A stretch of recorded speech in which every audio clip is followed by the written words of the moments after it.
জানিয়ে দেব আজকের পশ্চিমবঙ্গ ও দেশ বিদেশের সবথেকে বড় গুরুত্বপূর্ণ 7টি তাজা সংবাদ। খবরের শুরুতেই জানিয়ে দেব সংবাদ শিরোনাম।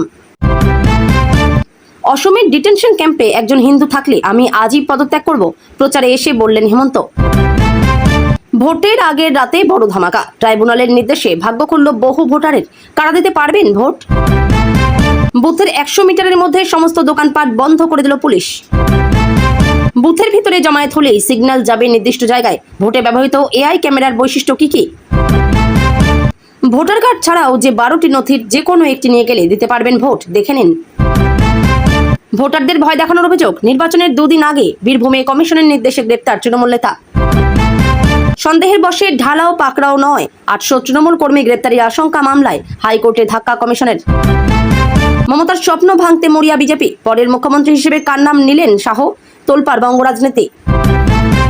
নেতা রাজীব কুমারের প্রথম বিবৃতি, 500 জন বেআইনিভাবে আটক এবং ধৃত, হুঙ্কার দিলেন আধিকারিকদের প্রতি। ভোটের কয়েক ঘন্টা আগে মমতাকে কেজরিওয়ালের ফোন, মোদীকে নিয়ে বড় ভবিষ্যৎবাণী দিল্লির প্রাক্তন মুখ্যমন্ত্রীর। 3-এ নামাবো, দলীয় প্রার্থীকে হারাতে কার্যালয়ে বসেই ছক তৃণমূল নেতার, ভিডিও দেখে বহিষ্কার করলেন নেতৃত্ব। তদন্তের মাঝে অফিসে ঢুকে ফাইল সরানো, মমতার আচরণে ক্ষুব্ধ শীর্ষ আদালত। আম্বেদকর সংবিধানের প্রসঙ্গ টেনে তীব্র ভৎসনা। আমার অনেক ভুল আছে, অভিষেক ঠিকই বলে, হঠাৎ কেন এমন মন্তব্য মমতার? তালিকায় নাম থাকলেই দেওয়া যাবে না ভোট, নির্বাচন কমিশনের নয়া নিয়ম কি? ভোট শুরুর 24 ঘন্টা আগে বড় স্বস্তি, তালিকায় ফিরল কয়েক লক্ষ নাম, দিতে পারবেন ভোট? মমতা দিদি, আমি বিজেপির লোক হয়েও মাংস খাই, নাগাল্যান্ডের মন্ত্রীর ভিডিও ঘিরে তোলপাড় বাংলা। 4ই মে সকালে গণনা শুরু, তারপর 1 ঘন্টা যা ঘটবে। প্রথম দফা ভোটের আগেই ভবিষ্যৎবাণী অমিত শাহর। 27 লাখের বেশি নাম আবেদনের যোগ্য ছিল, কিন্তু আবেদনকারীর সংখ্যা মাত্র 657। ট্রাইব্যুনালের নামের নিষ্পত্তি হলো কত, হিসেব দিল কমিশন। ট্রাইব্যুনালে নিষ্পত্তি হওয়া বুথভিত্তিক তালিকা প্রকাশ করে দিল নির্বাচন কমিশন, নাম দেখা যাবে কমিশনারি ওয়েবসাইটে। ভোট নেই, কলকাতায় মদের দোকান বন্ধ করতে বলিনি, দায় এক্সাইজ কমিশনারের কাঁধে ঠেলেন মনোজ।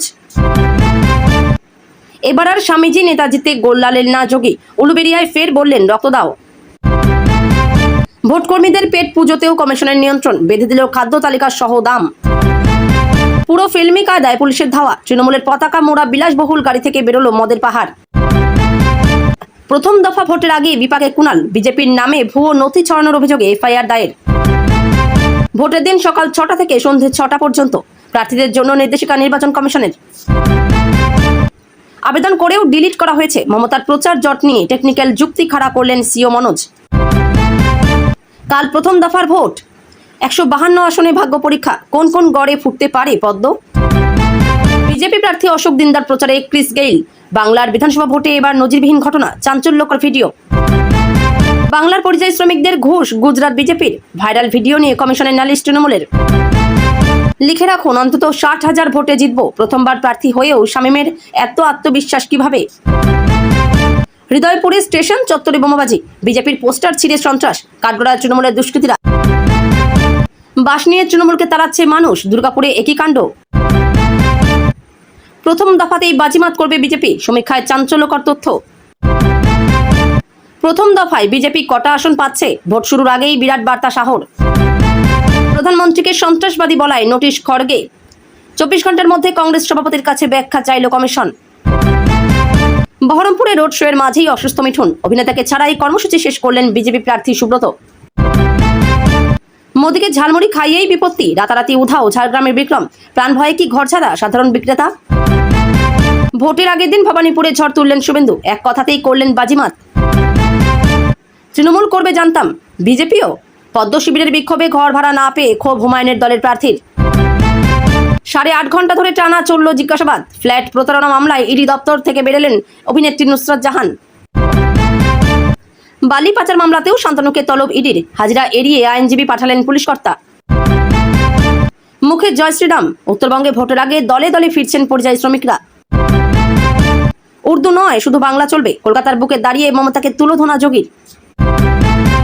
মমতা দিদি যত চেষ্টাই করুন, বাংলায় বাবরি মসজিদ গড়তে দেবে না বিজেপি, অমিত শাহ। ভোটের কয়েক ঘন্টা আগে নন্দীগ্রামে কুরুক্ষেত্রের যুদ্ধ, টোটো ভাঙচুর, বাড়ি থেকে লুট গয়না। প্রথম দফার ভোটের কয়েক ঘন্টা আগে শুভেন্দুর হাত ধরে বিজেপিতে তৃণমূলের বিদায়ী বিধায়ক। ট্রাম্পের একতরফা যুদ্ধবিরতি ঘোষণা, মার্কিন শর্ত মানব না জানিয়ে জটিলতা বাড়ালো ইরান। গরমে প্রচারে বেরিয়ে অসুস্থ দেবাংশু, শুনেই ছেলেকে দেখতে ছুটে গেলেন অসিত মজুমদার। কেন্দ্রে ভোটার প্রবেশ করতে পারবেন কিনা স্থির করবেন বিএলও, প্রতি বুথে ভোটার সহায়তা কেন্দ্র চালু কমিশনের। এনকাউন্টার করব, ভোটের প্রচারে বিস্ফোরক বিজেপি প্রার্থী, কি বলল তৃণমূল, দেখুন বড় খবর। ভোটে এবার দাদার পুলিশ আসবে, রেখা পাত্রের সমর্থনে বিজেপি নেতার মন্তব্যে চরম শোরগোল। কোলে শিশু তবুও ভোটের ডিউটি, দিনহাটায় ভোটের ডিউটি নাকি বাচ্চার যত্ন, কোন দিকে যাবেন এই মা? হুমায়ুন কবিরকে পেলে 2 ঘন্টার মধ্যে ট্রিটমেন্ট, ভোটের আগে বাংলার রক্তচাপ বাড়িয়ে বিস্ফোরক হিমন্ত। মনোনয়নপত্র জমা দেওয়ার আগে বদলে গেল মন, প্রতিদ্বন্দ্বীর হাত ধরে তৃণমূলে যোগ দিলেন বিরোধী প্রার্থী। ভোটের আগেই 100 কোটির মদ উদ্ধার, বাংলায় মাদক মদের পাহাড়ে চক্ষু চড়কগাছ কমিশনের। ভোটের মুখে বড় বিপাকে শুভেন্দু, বিধিভঙ্গের অভিযোগ, কমিশনের নালিশ তৃণমূলের।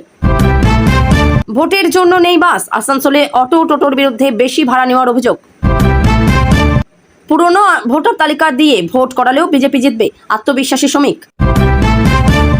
ইকবালপুরে নির্বাচনী প্রচার সভা ঘিরে তৃণমূল বিজেপির সংঘর্ষে গ্রেপ্তার 9, গন্ডগোলের ঘটনায় রুজু 3 এফআইআর। জয় শ্রীরাম ধ্বনিতে সরগরম চারদিক, চা খেতে গিয়েও কি ভোটের আগের দিন প্রচার দিলীপ ঘোষের, কমিশনে তৃণমূল। এতক্ষণ শুনছিলেন সংবাদ শিরোনাম, এখন আসছি বিস্তারিত খবরে। অসমের কোনো ডিটেনশন ক্যাম্প হিন্দু বাঙালিদের জন্য নয়। অসমের ডিটেনশন ক্যাম্পে একজন হিন্দু থাকলে আমি আজই রিজাইন দেব। উত্তর চব্বিশ পরগনা চাঁদপাড়াতে বনগাঁ দক্ষিণ কেন্দ্রের বিজেপি প্রার্থী স্বপন মজুমদারের সমর্থনের জনসভাতে বক্তব্য রাখার আগে সাংবাদিকদের মুখোমুখি হয়ে বললেন অসমের মুখ্যমন্ত্রী হিমন্ত বিশ্ব শর্মা। হিমন্ত বিশ্ব শর্মা আরও বলেন, আগামীকাল রাজ্যের যে 152 আসনের নির্বাচন রয়েছে তার মধ্যে 110 আসন বিজেপি পাবে। অসমের মুখ্যমন্ত্রী হিমন্ত বিশ্ব শর্মা দাবি করেন রাজ্যে 200 আসন নিয়ে বিজেপি ক্ষমতায় আসছে বলে দাবি করেন অসমের মুখ্যমন্ত্রী। পাশাপাশি বুধবার নিউ ব্যারাকপুরে বিজেপি প্রার্থী কৌস্তব বাগচির হয়ে প্রচার সভা করলেন অমিত শাহ। এদিনের সভা থেকেও তৃণমূল তথা মমতা বন্দ্যোপাধ্যায়ের বিরুদ্ধে ঝাঁঝালো আক্রমণ করেন মমতা। তবে উল্লেখযোগ্যভাবে এই সভায় অমিত শাহের নিশানায় ছিল কংগ্রেসও। তবে সভা মঞ্চে দাঁড়িয়ে বঙ্গভোটে কংগ্রেসের হয়ে একটা ভালো কথা বলে গেলেন শাহ। এদিনের প্রচার মঞ্চে অমিত শাহের তো পশ্চিমবঙ্গে সম্ভবত খাতা খুলবে কংগ্রেস। রাজ্যে প্রথম দফার মহারণ শুরু হতে আর মাত্র কয়েক ঘন্টা বাকি। ঠিক তার আগেই নাটকীয় মোড়, দীর্ঘ প্রতীক্ষার অবসান ঘটিয়ে অবশেষে অ্যাপিলেট ট্রাইব্যুনাল সাপ্লিমেন্টারি লিস্ট নম্বর 1 প্রকাশ করল নির্বাচন কমিশন। সুপ্রিম কোর্টের করা নির্দেশ মেনে এই তালিকায় থাকা নাগরিকরা আগামীকাল 23 এপ্রিল বৃহস্পতিবার গণতন্ত্রের উৎসবে সামিল হতে পারবেন। তালিকার গুরুত্ব ও সুপ্রিম নির্দেশ। নির্বাচন কমিশন স্পষ্ট জানিয়েছে, অ্যাপিলেট ট্রাইব্যুনালে যাদের শুনানির নিষ্পত্তি হয়েছে তাদের নামই এই প্রথম সাপ্লিমেন্টারি তালিকায় স্থান পেয়েছে। সবচেয়ে গুরুত্বপূর্ণ বিষয় হলো দেশের সর্বোচ্চ আদালত অর্থাৎ সুপ্রিম কোর্টের নির্দেশ অনুযায়ী এই তালিকায় নাম থাকা ব্যক্তিরা প্রথম দফাতেই ভোটাধিকার প্রয়োগ করতে পারবেন। কারা ভোট দেবেন আর কারা বাধ্য, কমিশন তাদের অফিসিয়াল ওয়েবসাইটে 2টি পৃথক তালিকা প্রকাশ করেছে। অ্যাপিলেট ট্রাইব্যুনাল সাপ্লিমেন্টারি লিস্ট নম্বর 1, এই তালিকায় যাদের নাম রয়েছে তারা আগামীকাল ভোট দিতে পারবেন। বাতিল তালিকা, যাদের আবেদন ট্রাইব্যুনাল থেকে খারিজ হয়ে গিয়েছে তাদের জন্য আলাদা একটি তালিকা প্রকাশ করা হয়েছে, অর্থাৎ তারা আপাতত ভোটাধিকার থেকে বঞ্চিত থাকছেন। অস্পষ্টতা রয়ে গেলেও সংখ্যা নিয়ে ভোটের আগের দিন এই তালিকা প্রকাশ নিয়ে রাজনৈতিক মহলে শোরগোল পড়ে গেলেও কমিশন এখনো পর্যন্ত সংখ্যা তত্ত্ব নিয়ে মুখে কুলুপ এঁটেছে। ঠিক কতজনের নাম নতুন করে তালিকায় অন্তর্ভুক্ত হলো কিংবা কতজন ভোটার তালিকা থেকে বাদ পড়লেন সেই পরিসংখ্যান এখনও স্পষ্ট করেন নির্বাচন কমিশন। এক নজরে মনে রাখুন, আগামীকাল 23 এপ্রিল বৃহস্পতিবার রাজ্যের প্রথম দফার ভোট গ্রহণ। যদি আপনার নাম ট্রাইব্যুনাল তালিকায় থেকে থাকে তবে আপনি কালই ভোট দিতে পারবেন। এখনই কমিশনের ওয়েবসাইটে গিয়ে আপনার নাম যাচাই করে নিন। 100 মিটারের মধ্যে জটলা, বুধবার সন্ধ্যায় পশ্চিম মেদিনীপুরের চন্দ্রকোনায় সমস্ত দোকানপাট বন্ধ করে দিল পুলিশ ও কেন্দ্রীয় বাহিনী বাজারে এলাকায় পৌঁছে সমস্ত ভিড় হটিয়ে দিল। ভোটের দিন ভোট সমস্ত দোকানপাট বন্ধ রাখার নির্দেশ পুলিশের। ভোট প্রক্রিয়া মিটে গেলে ফের দোকানপাট খুলবে বৃহস্পতিবার সন্ধ্যা 6টার পর। রাত পোহারিন রাজ্যে প্রথম দফার হাই ভোল্টেজ নির্বাচন। গণতন্ত্রের এই উৎসবকে অবাধ ও শান্তিপূর্ণ করতে কোমর বেঁধে নেমেছে নির্বাচন কমিশন। ইতিমধ্যে জেলার প্রতিটি বুথে বুথে পৌঁছে গিয়েছেন ভোটকর্মীরা। তবে ভোটের আমেজ যেন কোনোভাবেই উত্তপ্ত না হয়ে ওঠে সে বিষয়ে প্রথম থেকেই কড়া অবস্থান নিয়েছে কমিশন। নির্বাচন কমিশনের নিয়ম অনুযায়ী ভোট কেন্দ্রের 100 মিটারের মধ্যে কোনো প্রকার জমায়েত বা প্রচার সম্পূর্ণ নিষিদ্ধ। এই নির্দেশিকা কার্যকর করতে শনিবার সন্ধ্যায় পশ্চিম মেদিনীপুর জেলার চন্দ্রকোনার মৌলা পরমানন্দপুর বুথ এলাকায় ব্যাপক তৎপরতা দেখা গেল। জানা গেছে, মৌলা পরমানন্দপুর বুথের 100 মিটারের সীমানার মধ্যেই বুধবার সন্ধ্যায় বেশ কিছু দোকান খোলা ছিল এবং সেখানে স্থানীয় মানুষের ভিড় বা জমায়েত লক্ষ্য করা যায়। বিষয়টি প্রশাসনের নজরে আসতেই মুহূর্তের মধ্যে সক্রিয় হয়ে ওঠে পুলিশ। দোকানের মালিকদের সাথে কথা বলে দোকান বন্ধের নির্দেশ দেয় প্রশাসন। সমস্ত অবাঞ্ছিত ভিড়কে 100 মিটার এলাকা থেকে হটিয়ে দেওয়া হয়। বৃহস্পতিবার ভোট পর্ব শান্তিপূর্ণভাবে সম্পন্ন করতে বুধবার সন্ধ্যা থেকেই তৎপর হয়ে যায় প্রশাসন। বিভিন্ন বুথ এলাকায় সন্ধ্যার পর থেকে কেন্দ্রীয় বাহিনীর জওয়ানদের নিয়ে টহল শুরু করে পুলিশ। এবারের ভোটে একাধিক নজিরবিহীন ছবি দেখছেন সাধারণ মানুষেরা। তা সে মোটরবাইক সংক্রান্ত নিষেধাজ্ঞা হোক বা 96 ঘন্টা আগে রাজ্যের সমস্ত মদের দোকান বন্ধ করে দেওয়া হোক, এবারের পশ্চিমবঙ্গ নির্বাচনে নির্বাচন কমিশন এমন অনেক কড়া পদক্ষেপ নিয়েছে যেগুলি নজিরবিহীনই বলা চলে। আর সেই সমস্ত পদক্ষেপগুলিকে দেখলেই বোঝা যায় এবার এই রাজ্যে শান্তিপূর্ণ নির্বাচন করাতে বদ্ধপরিকর কমিশন। আর এবারে নির্বাচন কমিশন যে প্রযুক্তিগুলি ব্যবহার করছে তার মধ্যে অন্যতম হলো এআই ক্যামেরা। প্রতি বুথে বিশেষ এআই ক্যামেরা। কি বৈশিষ্ট্য এর? কি এই এআই ক্যামেরা? ছোট্ট এই ক্যামেরা রয়েছে এমন কিছু বিশেষত্ব যা বুথের ভিতরে কোনো রকম বেনিয়ম রুখতে সক্ষম। আগে প্রত্যেক বুথে সিসিটিভি ক্যামেরা লাগানো থাকতো, তবে এবারের বুথে যে ক্যামেরাগুলি রাখা হচ্ছে সেখানে রয়েছে বিশেষ কিছু ব্যবস্থা। প্রথমত, এবার বুথে ক্যামেরার সঙ্গে সঙ্গে লাগানো রয়েছে বিশেষ যন্ত্র, যেখান থেকে শুধু ছবি নয় শোনা যাবে কথাও। অর্থাৎ বুথের ভিতরে কি কি কথা হচ্ছে তার সমস্তটাই থাকবে নজরদারির আওতায়। এই ক্যামেরার দ্বিতীয় বিশেষত্ব হলো রাতের স্পষ্ট ছবি আসবে। পরিষ্কার ছবি আসার জন্য প্রয়োজন নেই দিবালোকের। বিশেষভাবে উন্নত এই ক্যামেরায় রাত্রিবেলাও ধরা পড়বে সমস্ত ছবি। এছাড়াও যদি ঘরের মধ্যে একাধিক লোক ঢুকে পড়ে তাহলে এর সঙ্গে সঙ্গে জানান দেবে এই ক্যামেরা। জ্বলে উঠবে বিশেষ আলো। বার্তা চলে যাবে নির্বাচন কমিশনের প্রতিনিধির কাছে। এর ফলে নির্বাচন কমিশনের যে দপ্তর থেকে ক্যামেরার মনিটরিং করা হচ্ছে সেখানে পৌঁছে যাবে বার্তা। পাশাপাশি বুথের বাইরেও থাকবে এআই নিয়ন্ত্রিত ক্যামেরা। একাধিক ব্যক্তি ভিড় জমালে এই ক্যামেরাও নির্বাচন কমিশনের কাছে বার্তা পাঠিয়ে দেবে। প্রত্যেক বুথে থাকবে সেন্ট্রাল ফোর্স। বুথে মুভিং ক্যামেরা রেকর্ড করে অডিও ভিডিও। প্রায় প্রত্যেক বুথে থাকছে মুভিং ক্যামেরা। এর ফলে বুথের ভিতরে সমস্ত মুভমেন্ট রেকর্ড হচ্ছে। পাশাপাশি ক্যামেরার সঙ্গে তার দিয়ে যুক্ত থাকছে স্পিকার। এর কাজ বুথের ভিতরে যাবতীয় কথাবার্তা রেকর্ড করা। অধিকাংশ বুথে নিয়ম থাকছে যে বাইরে খেতে যাওয়া যাবে না। 100 মিটারের চক বা সাদা রং দিয়ে দাগ কেটে ঘিরে দেওয়া হবে। প্রত্যেকটি ভোট কেন্দ্রের নিয়ন্ত্রণ থাকবে কেন্দ্রীয় বাহিনীর উপর। বাইরে লাইন সামলাতে ব্যবহার করা হবে পুলিশকে। আজ বৃহস্পতিবার প্রথম দফার ভোট হচ্ছে পশ্চিমবঙ্গে। 23 এপ্রিল 16 জেলার 152টি আসনে হবে এই নির্বাচন। দ্বিতীয় পর্বে 29 এপ্রিল 7 জেলার 142টি কেন্দ্রে হবে ভোট গ্রহণ। এসআইআর এর পর ভোটদানে রাজ্যবাসীর সুবিধার্থে নির্দেশিকা প্রকাশ করেছে নির্বাচন কমিশন। ইসির তরফে জানানো হয়েছে 12টি নথির যে কোনো একটি থাকলে ভোট দিতে পারবেন আপনি। দেখে নিন এর মধ্যে কোনটি আপনার কাছে আছে। কোন 12টি নথি লাগবে আপনার? 1, এর মধ্যে প্রথমে রয়েছে আধার কার্ডের নাম। 2, MGN রেগা জব কার্ড থাকলে ভোট দিতে পারবেন। 3, ছবি রয়েছে এমন ব্যাংকের বা পোস্ট অফিসের পাসবই। 4, শ্রম মন্ত্রকের দেওয়া স্বাস্থ্য বীমা প্রকল্পের স্মার্ট কার্ড। 5, আপনার ড্রাইভিং লাইসেন্স ওই ক্ষেত্রে কাজে লাগবে। 6, প্যান কার্ড দিয়েও আপনি ভোট দিতে পারবেন। 7, শ্রম মন্ত্রকের প্রকল্পের আওতায় দেওয়া স্মার্ট কার্ড। 8, ভারতীয় পাসপোর্ট দিয়ে ভোট দিতে পারবেন। 9, ছবি সহ পেনশনের নথি থাকলেও ভোট দিতে পারবেন। 10, কেন্দ্রীয় বাহিনী, রাজ্য সরকার বা পাবলিক লিমিটেড কোম্পানির দেওয়া কর্মীদের সচিত্র পরিচয়পত্র কাজে লাগবে। 11, এমপি, এমএলএ ও এমএলসি দ্বারা জারি করা সরকারি পরিচয়পত্র থাকলে ভোট দিতে পারবেন। চলতি মাসের শুরুতে কমিশনের নির্দেশে মুর্শিদাবাদের এক ব্যক্তিকে গ্রেপ্তার করেছিল পুলিশ। কমিশন জানায় ধৃতের নাম রাজু মণ্ডল। তিনি মুর্শিদাবাদের তৃণমূল নেতা। তার বিরুদ্ধে ভোটারদের হুমকি দেওয়ার অভিযোগ উঠেছিল। গ্রেপ্তার হলেন বীরভূমের তৃণমূল নেতা ডালিম শেখ। নির্বাচন কমিশনের নির্দেশে লাভপুর থেকে তাকে গ্রেপ্তার করেছে পুলিশ। ডালিমের বিরুদ্ধে ভোটারদের ভয় দেখানোর অভিযোগ উঠেছে। বৃহস্পতিবার বীরভূমে ভোট, তার 2 দিন আগে গ্রেপ্তার করা হলো ওই তৃণমূল নেতাকে। দলের নেতাদের গ্রেপ্তার করা হতে পারে বলে আগে আশঙ্কা প্রকাশ করেছিল তৃণমূল। কলকাতায় মঙ্গলবার 4 জনকে গ্রেপ্তার করেছে লালবাজারের গুন্ডা দমন শাখা। এদের কারো বিরুদ্ধে আর্মস অ্যাক্ট, কারো বিরুদ্ধে অতীতে ঝামেলা পাকানোর ইতিহাস রয়েছে বলে পুলিশের দাবি। ধৃতদের নাম জয়দেব মালাকার ওরফে ম্যান্ডেলা, মিন্টু ঘড়ুই ওরফে বল্টু, অর্পণ চক্রবর্তী এবং শাহাদত হোসেন ওরফে শাকা। তাদের ট্রাবল মেকার বলে উল্লেখ করা হয়েছে। ধৃতদের মধ্যে অর্পণের বিরুদ্ধে অস্ত্র আইনে সুনির্দিষ্ট অভিযোগ রয়েছে বলে জানিয়েছে পুলিশ। চলতি মাসের শুরুতেই কমিশনের নির্দেশে মুর্শিদাবাদের এক ব্যক্তিকে গ্রেপ্তার করেছিল পুলিশ। কমিশন জানায় ধৃতের নাম রাজু মণ্ডল। তিনি মুর্শিদাবাদের তৃণমূল নেতা। তার বিরুদ্ধে ভোটারদের হুমকি দেওয়ার অভিযোগ উঠেছিল। এরপরেই কমিশন পুলিশকে পদক্ষেপ করতে নির্দেশ দেয়। 800 কর্মীকে গ্রেপ্তারির আশঙ্কায় কলকাতা হাইকোর্টে দায়ের করা হয়েছে তৃণমূলের মামলায় ঢাকা নির্বাচন কমিশনের। বুধবার হাইকোর্টের প্রধান বিচারপতি সুজয় পাল এবং বিচারপতি পার্থসারথী সেনের এজলাসে এই মামলা ওঠে। আদালতের সিদ্ধান্ত অনুযায়ী সেফ অশান্তির আশঙ্কায় দাগিয়ে ঢালাও গ্রেপ্তার করা যাবে না। বিচারপতিরা সাফ জানান, কমিশন যদি এমন কোনো সিদ্ধান্ত নেয় তবে তার উপর স্থগিতাদেশ জারি করা হচ্ছে। যাদের ট্রাবল মেকার হিসেবে চিহ্নিত করে তালিকা করা হয়েছিল তাদের বিরুদ্ধে ভোটারদের প্রভাবিত করা, ভয় দেখানো সহ একাধিক অভিযোগে নজরদারি এবং প্রয়োজনে গ্রেপ্তারির নির্দেশও দেওয়া হয়েছিল। তবে আপাতত নির্বাচনী আবহে এই সমস্ত তৃণমূল কর্মীদের বিরুদ্ধে আগাম গ্রেপ্তারির মতো কোনো কড়া পদক্ষেপ নেওয়া যাবে না। এই নিয়ে দায়ের হওয়া জনস্বার্থ মামলায় বুধবার জানিয়ে দিল কলকাতা হাইকোর্ট। শুধু তাই নয়, কমিশনের প্রকাশিত ওই তালিকায় অন্তর্ভুক্তি স্থগিতাদেশও দিয়েছে হাইকোর্টের প্রধান বিচারপতি সুজয় পাল এবং বিচারপতি পার্থসারথী সেনের ডিভিশন বেঞ্চ। আদালত জানিয়েছে সতর্কতামূলক ব্যবস্থার নাম করে আগামী 31 জুন পর্যন্ত তৃণমূলের কর্মীদের গ্রেপ্তার করা যাবে না। তবে প্রধান বিচারপতির বেঞ্চ এটাও স্পষ্ট করে জানিয়ে দিয়েছে, কেউ কোনো অপরাধমূলক কাজ করলে তার বিরুদ্ধে আইনানুগ ব্যবস্থা নেওয়া যেতে পারে, কিন্তু আগাম গ্রেপ্তার করা যাবে না। বাংলার প্রথম দফা ভোটের আগে কার্যত এটা তৃণমূলের বড় জয়। মমতা বন্দ্যোপাধ্যায় নিজেও এ নিয়ে সুর চড়িয়েছিলেন। এই দিনের নির্বাচনী জনসভা থেকে তৃণমূল সুপ্রিমো বলেন, বিজেপির সবচেয়ে বড় ক্রিমিনাল গদ্দার রাকেশ সিং এদের কেন গ্রেপ্তার করা হবে না? এদের বিরুদ্ধে তো অনেক অভিযোগ রয়েছে। তৃণমূলকে শুধু টার্গেট করবেন বিনা কারণে দলীয় কর্মীদের গ্রেপ্তারের অভিযোগ তুলে এদিন নির্বাচন কমিশন অভিযুক্ত আধিকারিকদের হুঁশিয়ারি দিল। তৃণমূল কংগ্রেস বুধবার দলের পক্ষ থেকে মুখ্য নির্বাচনী আধিকারিকের সঙ্গে দেখা করে তৃণমূল সাংসদ তথা রাজ্য পুলিশের প্রাক্তন ডিজি রাজীব কুমার বলেন, এমন নয় যে নির্বাচন হয়ে গেলে আমরা সব ভুলে যাব। প্রতিটি বেআইনি গ্রেপ্তারের ঘটনায় যুক্ত আধিকারিককে আইনের আওতায় আনা হবে। তিনি যে রাজ্য থেকে বা বিভাগ থেকে থাকে আসুন না কেন। 2026 বিধানসভা নির্বাচনের দামামা বাজিয়ে বাংলা জয়ের লক্ষ্যমাত্রা স্থির করে দিল কেন্দ্রীয় স্বরাষ্ট্রমন্ত্রী অমিত শাহ। মঙ্গলবার একটি জনসভা থেকে তৃণমূলের পরিবারতন্ত্র নিয়ে নজিরবিহীন আক্রমণ শানালেন তিনি। শাহ সাফ জানিয়ে দিলেন, বাংলার পরবর্তী মুখ্যমন্ত্রী হিসেবে মমতা বন্দ্যোপাধ্যায় যাকে ভাবছেন সেই ভাইপো অভিষেক বন্দ্যোপাধ্যায় কোনোভাবেই নবান্নে বসতে পারবেন না।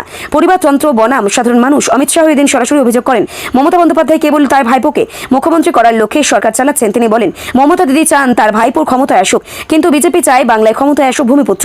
শাহের দাবি, তৃণমূলের সরকার এখন কেবল সিন্ডিকেট এবং কাটমানি খাওয়ার মেশিনে পরিণত হয়েছে। আগামী নির্বাচনে বিজেপি ক্ষমতায় এলে কোন রাজপুত্র নয় স্বয়ং, বরং সাধারণ ঘরের এক সন্তানই বাংলার মুখ হবে। মুখ্যমন্ত্রীকে শাহের ইঙ্গিত। পরের মুখ্যমন্ত্রী কে হবেন জনতার ওই কৌতূহল উস্কে দিলে শাহ বলেন, বিজেপি কোনো পরিবারতন্ত্রে বিশ্বাসী দল নয়। আমরা কোনো নাম পকেটে নিয়ে ঘুরি না। বাংলার মানুষ ঠিক করবে তাদের ঘরের ছেলে কে হবে। শাহের এই মন্তব্য রাজনৈতিক মহলে ব্যাপক চাঞ্চল্য জল্পনা ছড়িয়েছে। তবে কি বিজেপি 2026-এ কোনো সুনির্দিষ্ট মুখ ছাড়া লড়াই করবে, নাকি কৌশলে কোনো হেভিওয়েট নাম আড়ালে রাখছে? তৃণমূলের পাল্টা জবাব। শাহের এই মন্তব্যের কড়া প্রতিক্রিয়া দিয়েছে তৃণমূল কংগ্রেস। ঘাসফুল শিবিরের দাবি, বিজেপি আগে ঠিক করুক তাদের দিল্লি নেতারা কবে বাংলায় বকেয়া টাকা দেবে। বাংলার মানুষ জানে তাদের নেত্রী মমতা বন্দ্যোপাধ্যায় আর সেনাপতি অভিষেক বন্দ্যোপাধ্যায়। বাইরের লোকের থেকে আমাদের সার্টিফিকেট নিতে হবে না। অবসরপ্রাপ্ত আইপিএস রাজীব রাজ্যসভার সদস্য হওয়ার পরেও এই প্রথম রাজনৈতিক বিবৃতি দিলেন। ঘটনাচক্রে এই বিবৃতি এলো প্রথম দফার ভোটের ঠিক আগের দিনই। ছিলেন পশ্চিমবঙ্গের পুলিশ প্রধান, এখন তিনি নেতা। অবসরপ্রাপ্ত আইপিএস রাজীব কুমার এখন তৃণমূলের রাজ্যসভা সাংসদ। সক্রিয় রাজনীতির ময়দানে আসার পর নেতা রাজীব কুমারের প্রথম বিবৃতি এলো প্রকাশ্যে। অভিযোগ তুললেন, ভোটের মুখে 500 জনকে বেআইনিভাবে আটক এবং গ্রেপ্তার করা হয়েছে। একই সঙ্গে গ্রেপ্তারের সঙ্গে জড়িত আধিকারিকদের সঙ্গে উদ্দেশ্যে হুঁশিয়ারিও দিয়ে রাখলেন।